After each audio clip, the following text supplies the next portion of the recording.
This is a design review. It's the second design review. They have made a prototype and they're sharing their prototype. So once again, this is our current prototype.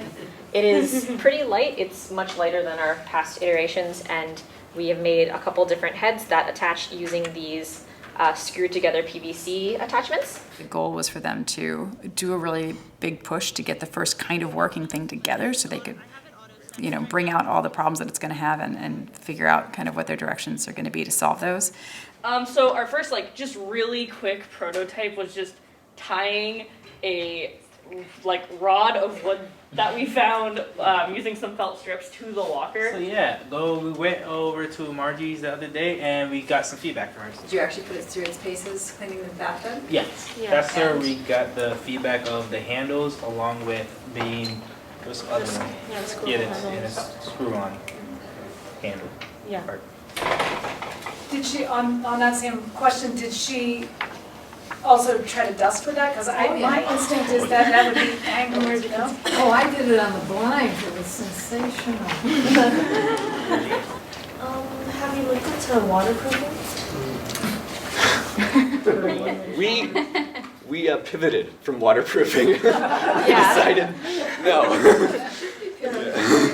One of my favorite parts of the class is that the design reviews are open to everybody who's participating in the class. So a lot of times when you're in a class, you might share your work with your professors. Maybe you might share with other fellow students. But in this case, the people the students are designing with in Forecom, plus other people in the community. And it's just so great to hear people with such different perspectives than the students ask questions. So, How about questions or comments for Team Linda? I'm wondering if you consider plastic needlepoint canvases, the stiffeners.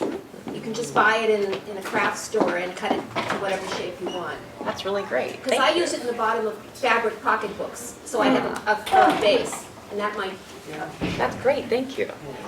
Because this also makes it so much. They have shorter ones, they have 5-foot ones. Okay. No, this is Just The best they could do. So it's the lifting from here that you This offered an opportunity, you know, right then and there to just test it with their partner if they hadn't gotten to already, because they actually haven't completed this phase until they've tested the prototype. It's not about building it, because that certainly teaches you a lot of things about how this is going to work and so on.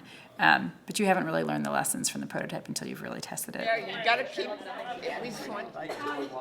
there was a great example from Team Linda. They got feedback during the presentation and then afterwards where they talked about specific things about how the cover, the top of the bag lifts off and how to make it more stiff and how the strap should feel on Linda's back. So they have a lot of specific ideas now that they want to try to address, so then they can leave it with Linda and not worry that the oxygen canister will fall out of the bag.